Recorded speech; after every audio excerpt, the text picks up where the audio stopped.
You can't replace part of the brain. Like, you treat them the same. A source of truth for the medtech industry. Coexists with the province. Robot understands things automatically. Number one show in the medtech industry. So Stryker got ahead of that and changed in the 90s, built $1 billion company that held up high, a lot of things. State of MedTech with your host, Omar and Khateeb.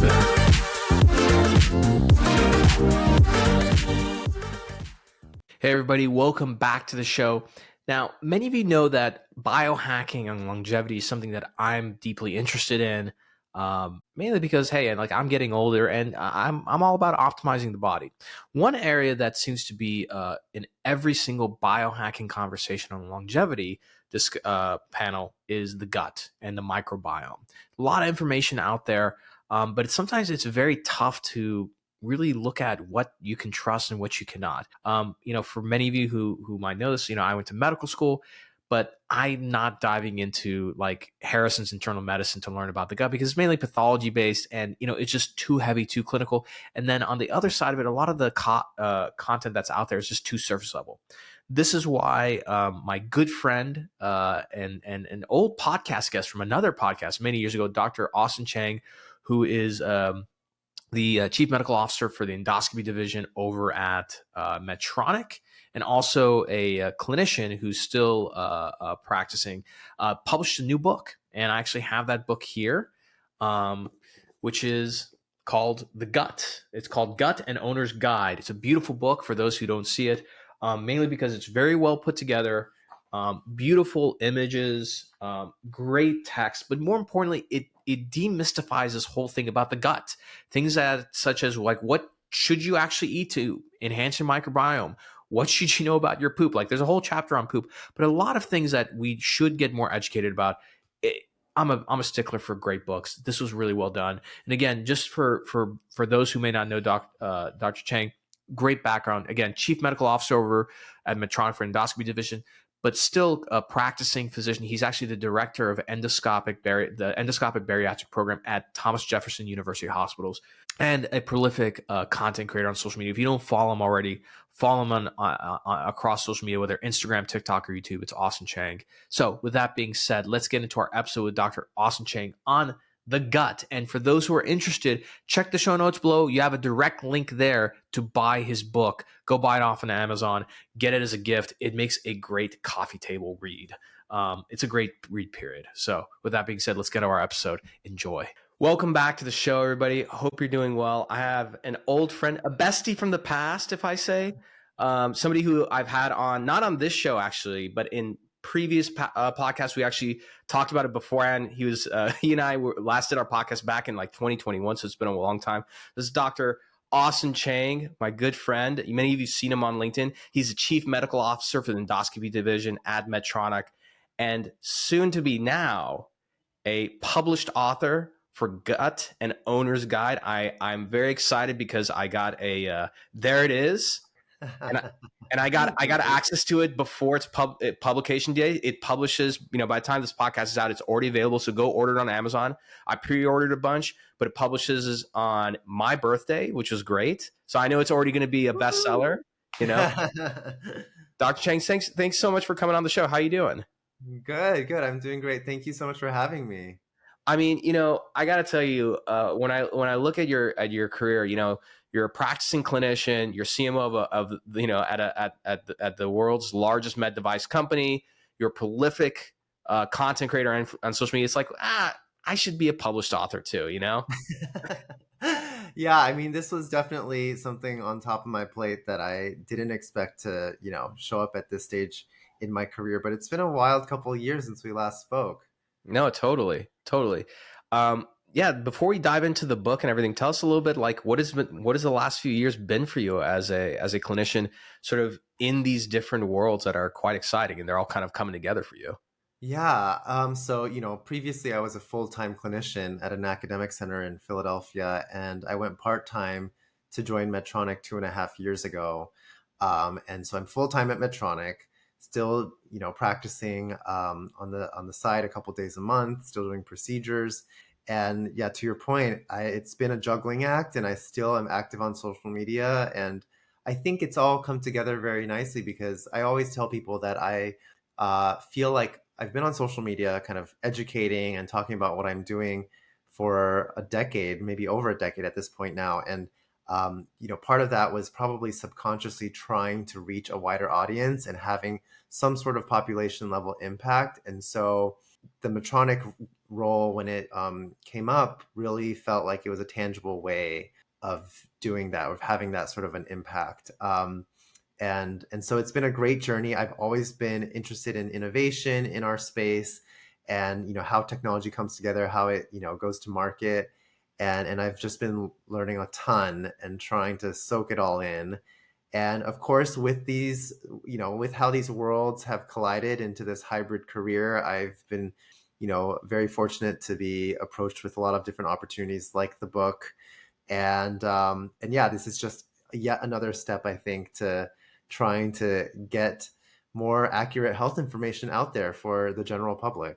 Absolutely. And, what's exciting about your book is that gut health and microbiome have become very popular. I mean, I see things about it on Instagram all the time. There are definitely books on it, but this is the first true clinical book. And the best part is, and again, true to your brand, is that it's beautifully done. I don't have the physical book yet, but just the manuscript you sent me, the charts and graphs and illustrations are phenomenal. You have history in there, you have clinical stuff. I love it. But, why does the world need a book on gut health, first of all?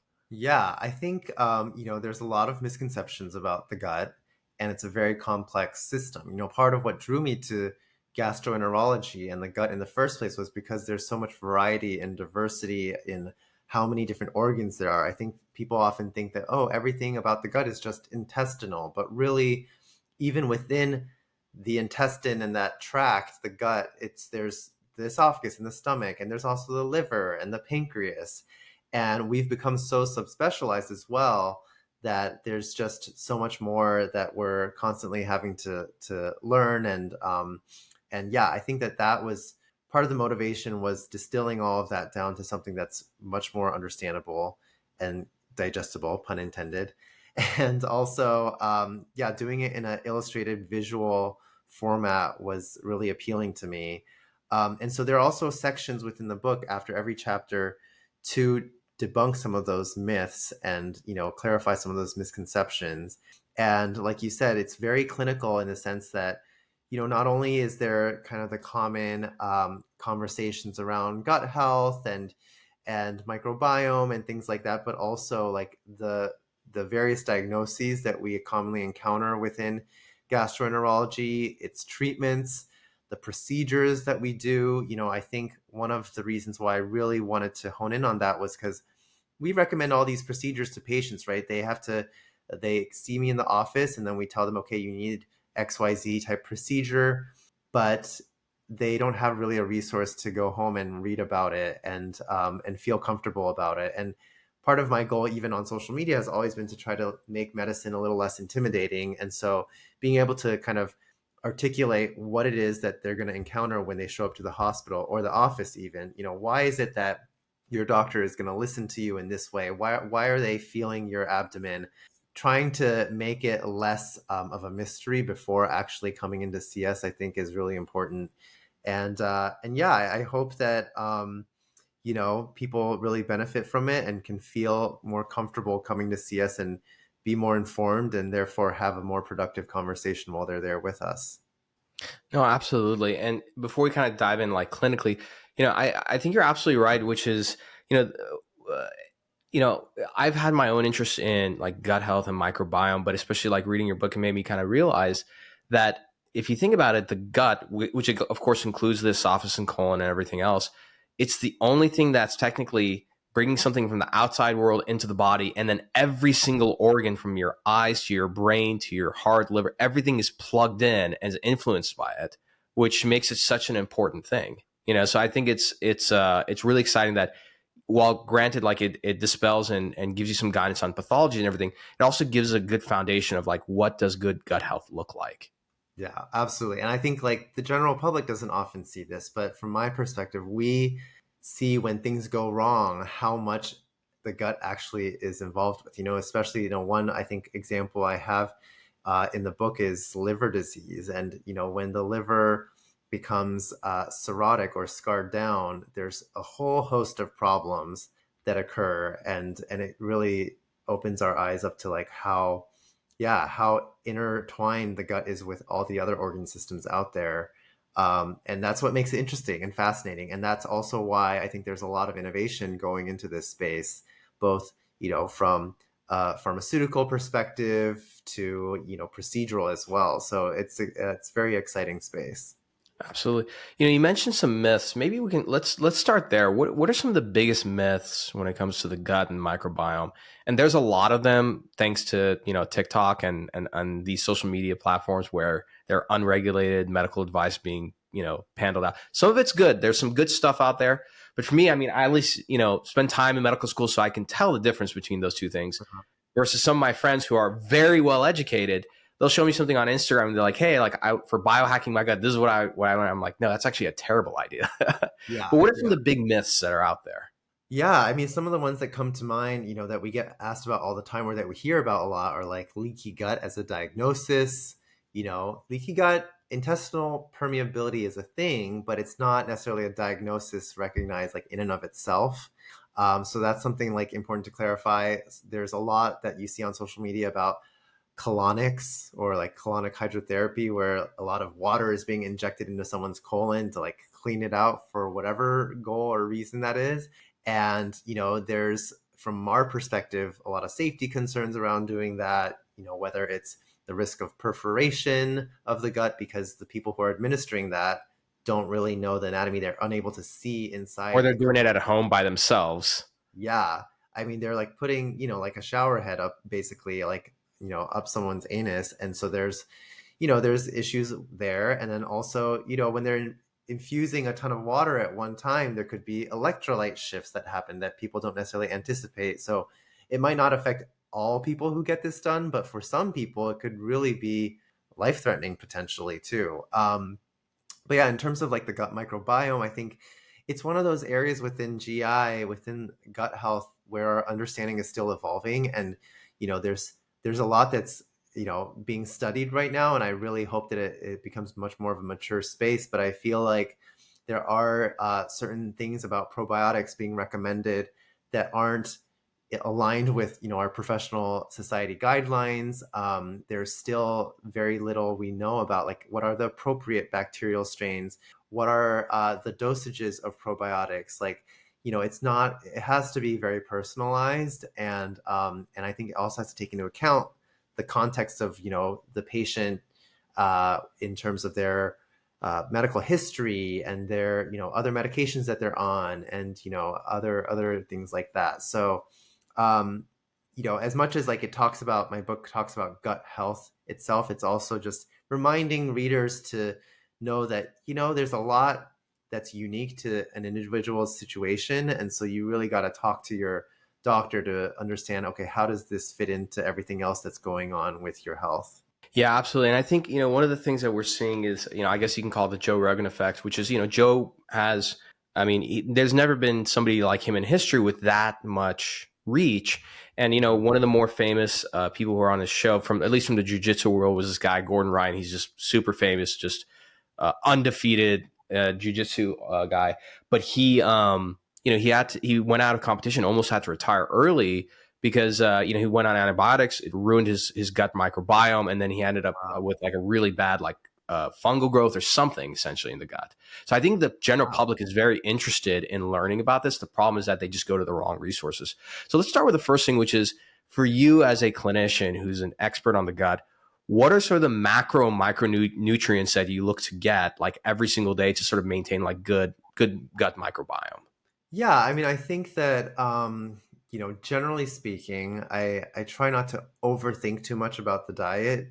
I feel like as long as we keep it diverse and varied and, the things that you probably know already in terms of, having a high fiber diet, more rich in like whole foods, not like processed type foods, that usually involve more vegetables and fruits versus processed artificial foods. And then also reducing the amount of red meat intake. Like that's really what I stick to. But like macronutrients, I think I try to pay more attention. It depends on everyone's individual goal, right? Like I think I talk to a lot of patients of mine who are seeking some sort of weight loss solution.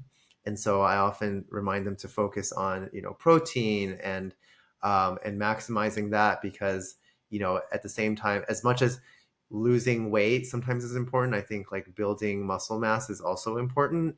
And then micronutrient wise, ensuring that I think there's also a common misconception that everybody has to be on like a multivitamin or something like that. Growing up, I certainly was told that by my parents, but we don't necessarily have to. I think as long as we maintain a balanced, diverse diet, we often can get that from what we're eating.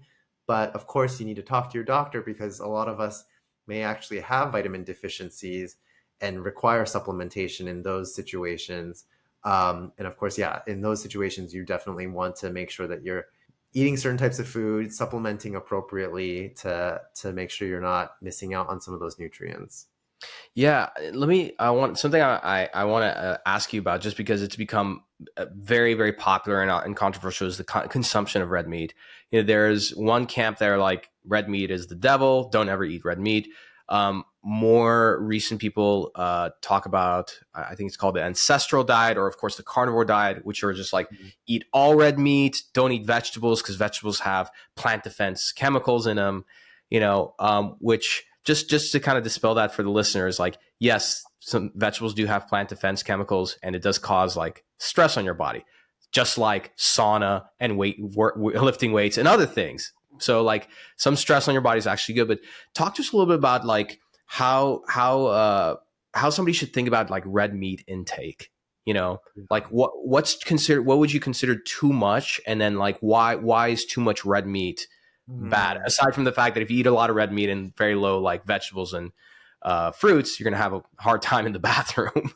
Yeah, and I think it's hard to judge someone's diet, because it's also like a matter of what's available to them, what culturally they are used to, right? And so, but I think generally speaking, I'm in the camp of reducing the amount of red meat that you eat. That said, I am never somebody to totally exclude everything. I feel like when you're depriving yourself of something completely, it can often have like some sort of it might backfire. It could have some sort of opposite effect with your mental health and kind of, just like how you approach food in general. So I would say limit it in terms of how much, it's hard to say. I try to, maybe like a daily red meat intake is probably not the best idea. And the reason why I'm of that camp of limiting red meat intake is because we do have clear evidence to show that there is a pretty strong association with certain conditions like colorectal cancer. And so, versus like vegetables and whatnot, we're probably not seeing that kind of an association quite as strong if people are trying to make that argument. I think just in general, limiting it, is a good approach to begin with. Got it. No, that makes a lot of sense. I think like the big thing that you're trying to give to people is that not to over index on like one thing or another. I think like for me, I swung between all kinds of different diets. I was like interested in this and that. And then just recently I just realized I'm like, like as long as I don't eat too much, I eat like good whole unprocessed food.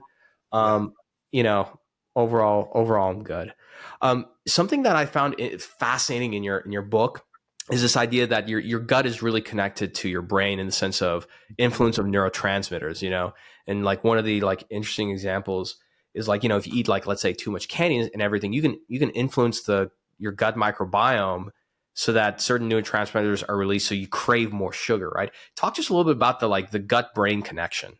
Yeah, I think, there's a lot of emerging evidence in this space, and it's interesting. Like in some ways, right, we know that there's a gut brain connection because certain conditions like gut health conditions can basically alter your sense of pain and alter your perception of like what's happening with your gut.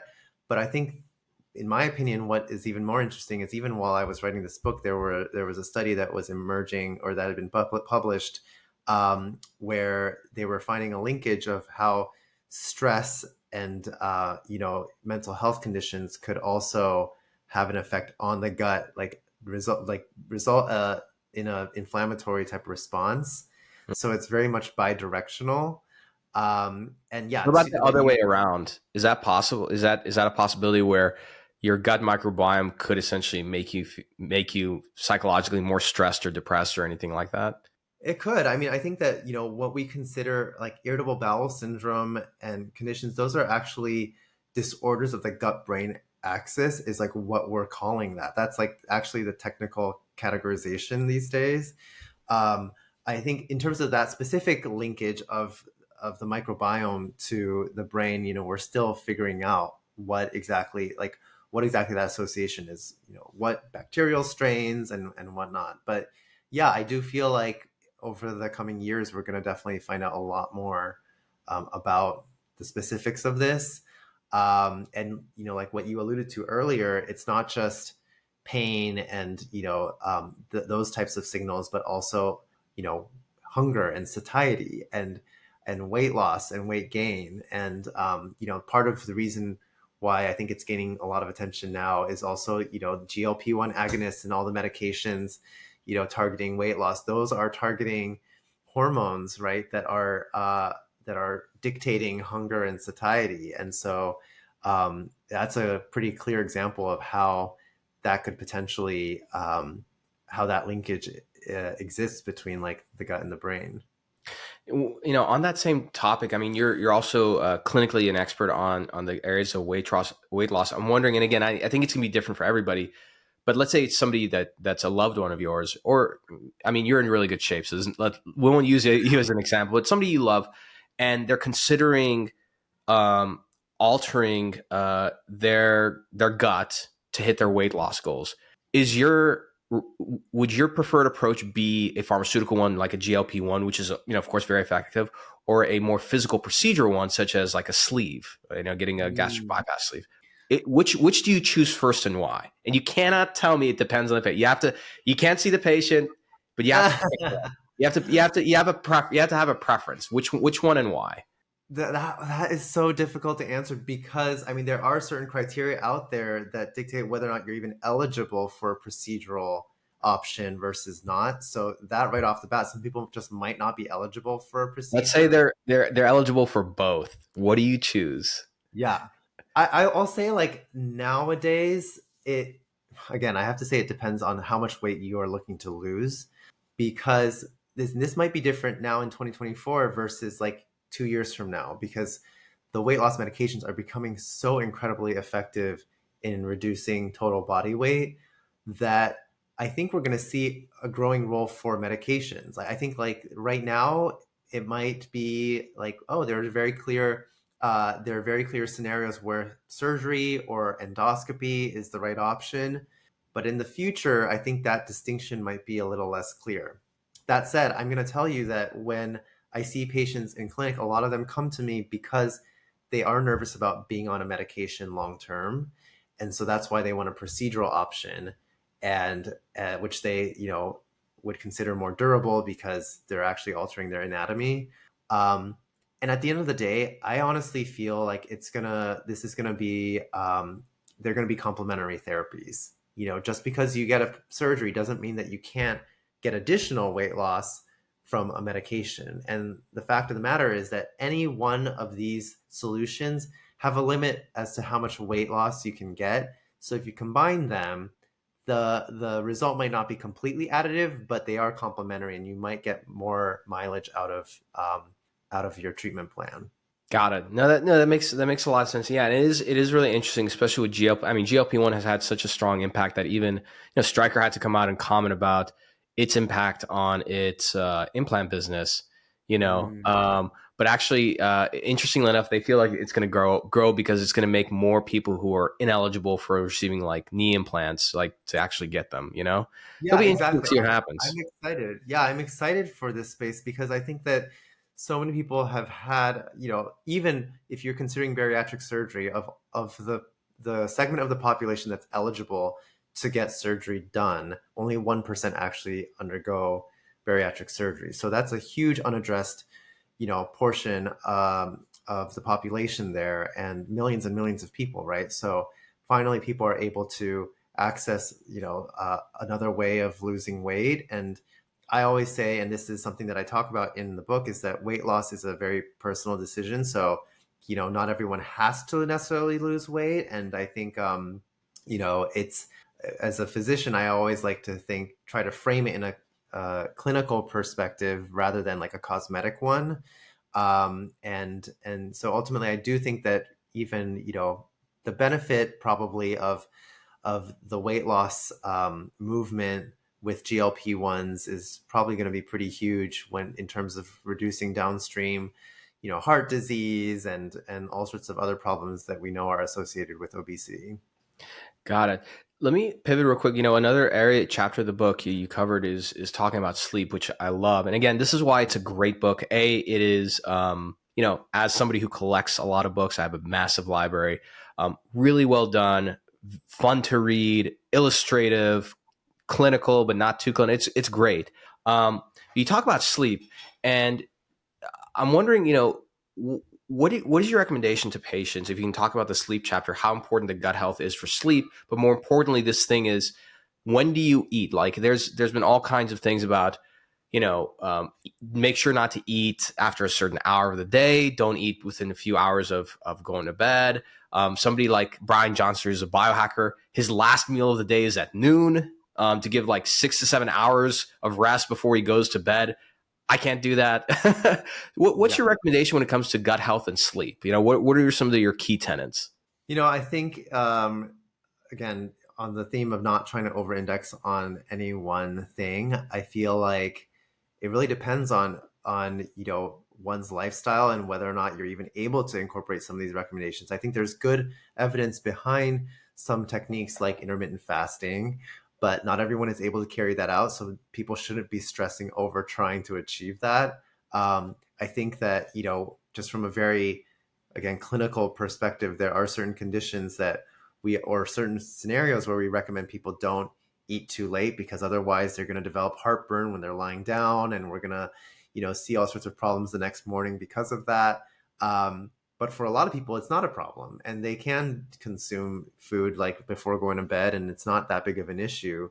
So in my opinion, it just really depends on like what your body's able to handle and what your lifestyle permits. And if you overthink it too much, then that sort of stress and the loss of sleep that you get as a result is probably going to just, it'll backfire on your plans. So, but yeah, I think that the relationship between sleep and like how to really harness it to benefit your gut health is still very much an emerging area. And I personally would love to see more work done on it, because, I know that right now, especially like with all the technology out there in monitoring sleep, right, there's a lot of very popular technology, consumer technology to help people monitor sleep.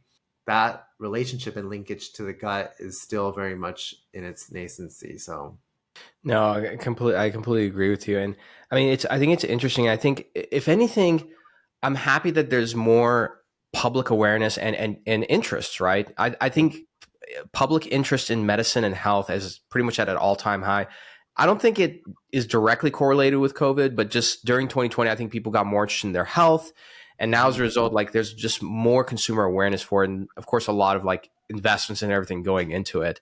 What about for yourself? Like, do you have your own golden rules for like sleep and your gut health? Like, do you prefer not to eat anything at night? And this is just specific to you, but my audience is going to ask me that anyway. So like, I might as well just ask you. What do you prefer to do? Honestly, how like people say doctors are the worst patients. So I am certainly an example of that, given like how much I'm juggling day to day, that I could definitely use more sleep, and yet I don't get enough. So I know what I should be doing, but I don't necessarily get around to doing it.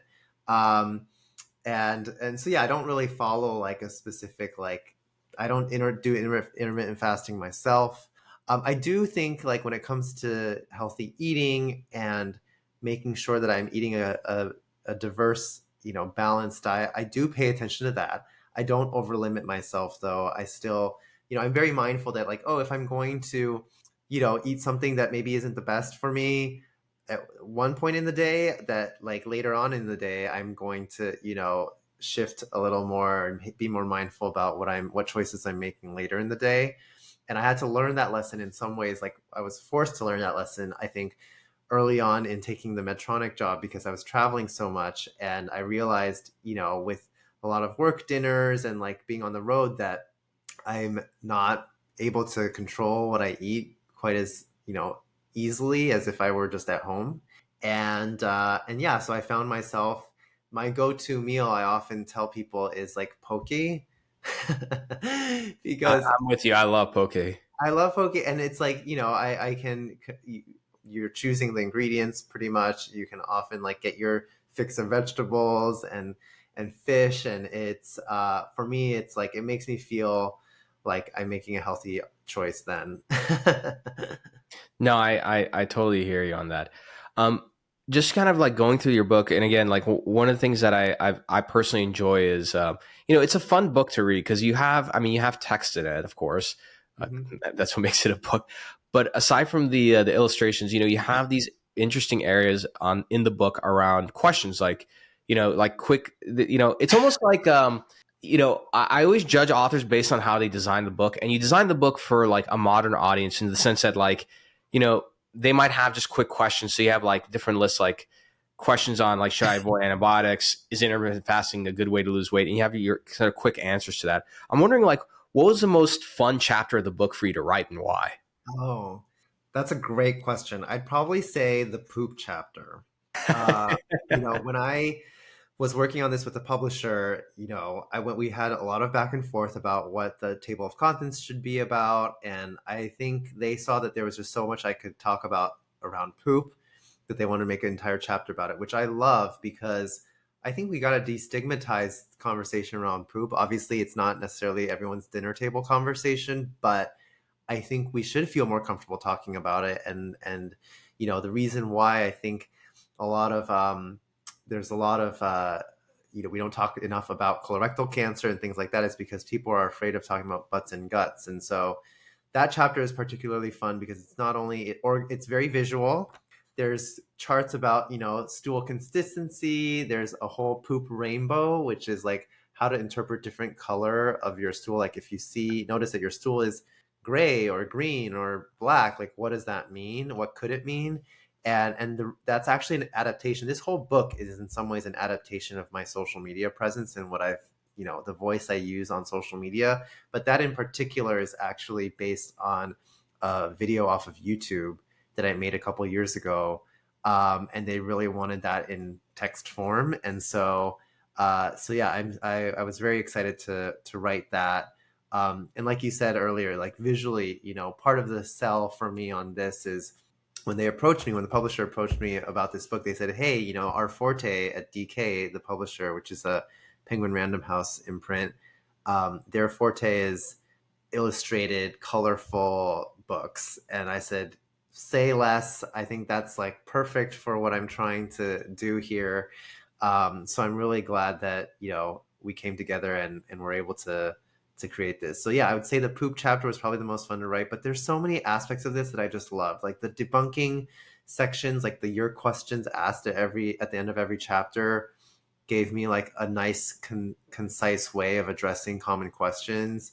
There's like the history of gut health, which most people don't know. Even within my field, I think a lot of physicians don't know the history of how our field came to be. So it's exciting to just remind ourselves of all the cool milestones that we had, all the, what areas within GI were awarded Nobel Prizes, for instance. So yeah, it was a learning experience even for myself, just putting this together. Yeah, that's fantastic. Yeah, and I did like the poop chapter because it's not something people normally want to talk about, but it is really important because it's, kind of gives you an idea of what's going on. And I think general public knowledge of like how to assess that, like, again, the different colors of the poop does indicate sometimes what's going on. I think people, I think this is the big, I wonder your take as a clinician. I think the big movement now is, aside from arming people with like health tech and devices at home, is really arming them with some basic knowledge so that people they get much better about monitoring themselves at home and getting themselves to professional help sooner rather than later, Yeah, I always say that access, we always talk about improving access to healthcare. access to healthcare for me isn't just access to a physician or a procedure or care, but also access to information. And that's sort of always been my mission on social media, right? Was to how do we get accurate health information to the masses? Because, it shouldn't be confined to only the brief physician visits that we get, which often are just several minutes long before you're, out back at home on your own, trying to figure it out yourself. So yeah, I think hopefully people can be empowered by this text and be a little more informed and at least understand, how to bring something up in conversation a little more easily. So on that same token, sort of flip side of the question, like what was more like, let's say, difficult chapter for you to write and why? Can't be the poop chapter. No, it wasn't the poop chapter. I think the difficult parts to write were probably the ones that are most interesting, right? Like the stress in the gut, the sleep in the gut sections. Like there's so much gray area, admittedly, in those sections. That how do I balance the idea that there's a lot of promise in this area and that we should, pay a lot of attention to it, but not give too much that's concrete and over promise on some of these sections. And so those are particularly difficult. I would also say even just the most science heavy portions, like where I think the biggest chapter is about the various GI conditions. And there's only so many diagnoses that I can list. I had to cut some out because of the length of the book, but we still wanted to highlight, what we commonly encounter in our field, just so that people get an understanding of like, okay, there's more to gut health than just what you hear about often about reflux and IBS, and there's so much more that people should understand. Yeah, I think that's probably what I'd say were the most difficult parts to write. Got it. And just kind of rounding things out again, I really appreciate you coming on the show. It shouldn't have taken this long, so shame on me, but I'm glad we were able to get you on. I know you love all of them, yeah. But what if you had to pick 2 or 3 of your favorite gut friendly foods that they're like, hey, if I eat enough of this, it's gonna be good for my gut microbiome, like guaranteed. For sure. What comes to mind for you? I would say certain fermented foods. So like sauerkraut, kimchi, kombucha, take your pick. I'm not a big fan of kombucha myself, honestly. I was going to say, I plug for them. I had this Mighty Booch, which is 100% raw, real kombucha. I had some kimchi. I love kimchi. I love kimchi. But the problem, it just stinks up the whole place, but it's so good. It's so good. It's worth it. Yeah. Yeah, for sure. I mean, I love kimchi. I think, fermented foods is like, those are an easy way to introduce like probiotics, even though we don't know exactly which ones we're introducing, but generally speaking, it's a good way to kind of populate the gut with that. And then I would also say, there's some good evidence out there that we often cite within our field about kiwi and how there's high fiber in kiwi and how it can promote bowel movement. So there was a big study that showed benefit in patients with constipation and how it's able to relieve that. And in some ways, if we think about like prebiotics, right? I think like there's a lot of talk about prebiotics out there. Prebiotics is basically just fiber. And so if we're going to talk about like recommended foods, I think kiwi and other high fiber fruits and vegetables, I think, can help promote a good microbiome, because it's basically like prebiotics are what the microbiome is like eating, or you can kind of think of it as like, this is what it's fueling. What's fueling the gut microbiome are the prebiotics. Yeah. And I think that's really good advice, because again, like for me, I consider myself like somewhat of a biohacker. So I do like optimizing, but at the end of the day, I also try and think like, okay, I can take different supplements and pills and whatever, but at the end of the day, you can never go wrong with eating like good, clean, whole food. And so I think that's really helpful. So like for your fiber, if you got, that's actually a really good tip. I never knew about that. So your number one prebiotic high fiber pick of choice is kiwis. I would say so. Yeah. Interesting. I did not know that. I love kiwis. There was that, I think it's based off of the fact that there was this study published, and it was published in a very reputable journal. I think that I'm sure there are other fruits out there and vegetables out there that probably carry the same amount of fiber and are probably just as effective, but that's like what we have to go off of. So if you love it, then great. And if not, there are others, other fruits out there that can serve that purpose. Just out of curiosity, because one of the areas that people think about when they think about fiber, they think about like brands like Metamucil and stuff, or anything with like what is Metamucil made out of? Psyllium husk. There you go, psyllium husk. Yeah. For people who want to have something that they just take daily, would psyllium husk be the thing that you recommend, or is it something else? Yeah, I personally would recommend that. And in fact, this is not an endorsement of Metamucil, but I take Metamucil daily as well. It tastes amazing. Yeah, I mean, it comes in different forms. There's like the orange powder that you mix with water, and there's also like they have like the cinnamon crackers or whatever it is. In any case, yeah, it tastes. I don't know. I think it tastes great. So, and it helps not only. No idea. There's a cinnamon Metamucil. There's like an apple cinnamon. I remember this as a kid, and I'm pretty sure it still exists. I think it's an apple cinnamon cracker. You got to look it up. I don't know if it still exists or not, but I'm checking it. I'm checking right now. Oh my God, yeah, there it is. They have Metamucil crisps. Yeah, right? Yeah. Oh, wow. There you go. Yeah, so you can, literally eat it in like cookie form. But yeah, I think not only does it promote good consistency bowel movements, but the more we understand about prebiotics and how it can fuel the gut microbiome, there's also potential benefit there. Got it. And then, the last thing I want to sort of round out, the interview, we talked about it before you came on, but, there's a lot of money going into microbiome health tech. I won't mention any company names, but there's a lot of interesting companies that, since you send you a kit, they, start tailoring probiotics for you and stuff, for the microbiome stuff that's out there. I mean, what's your take on it? I think that right now, I love that there's a lot of attention in this space and that it's growing. I think that it's a little premature. I think physicians, right? Like when we're actually on the flip side of trying to interpret some of the results of these tests, like we don't know exactly what to do with them because there's not a great solution often to treat, whatever it is that's found on these as a result of these tests. So I would say it might be informative, but in terms of actually having clinical impact, I think time will tell. I think that there's got to be a little more evidence generated from that.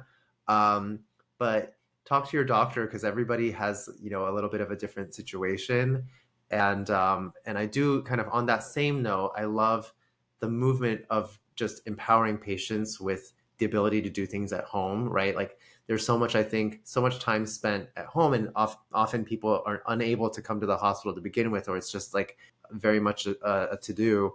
And to be able to do some of this testing, generally speaking, I think is a good trend. And I would love to see that develop in so many other areas. So I'm hopeful and optimistic that we'll learn more and we'll have actual, just a more concrete understanding in the years to come.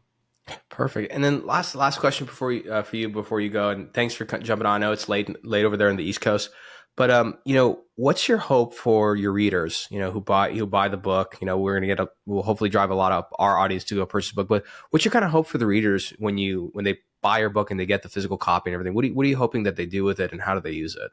Yeah, I think that it's just even from a very high level perspective, I would love for it to just destigmatize the field and allow people to have an open conversation about gut health. Even if it's a coffee table book, right? Just sitting there, to be able to have that conversation with your friends and family is already a great start.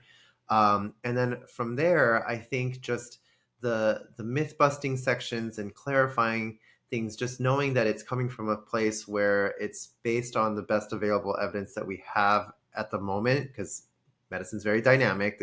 Some of this could change over the next couple of years, but to know that the myth busting sections are there to serve you, and make sure that you're not being misled, or that you're not wasting your money, or not substituting your actual treatment plan with things that are not based on evidence, or on things that are not well regulated, right? Because there's a lot out there that's being promoted, that's over the counter, that's available to you online, that isn't very well regulated the way medical devices are or pharmaceuticals are. So yeah, I just think in general, empowering people to understand a little more about their gut health and have a conversation with not only their doctors, but those around them. Fantastic. And I completely agree. And again, I bought one for myself. I bought one for also one of my close friends, another physician, Dr. Dan Roshan, who's been tearing it up on LinkedIn. He makes some interesting posts just on a lot of like he's in family medicine, sports medicine. So he makes great content, but I know he's going to love it.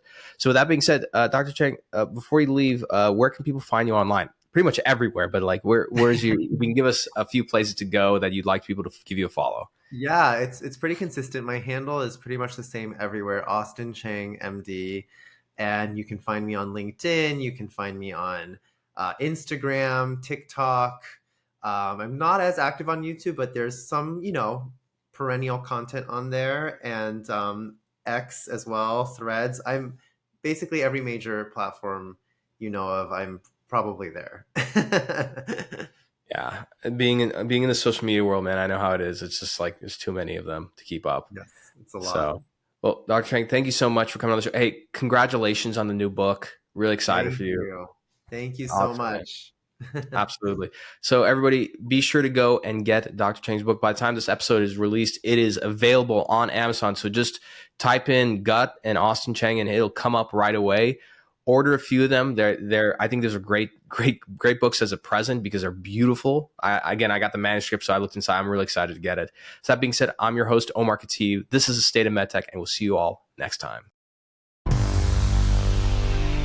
Thank you for enjoying another epic episode of the State of MedTech. If you're feeling inspired and love this episode, do us a favor, hit that subscribe button and turn notifications on so you never miss an episode. And be sure to give us 5 stars and write a short review because that helps more people discover this amazing community of ours.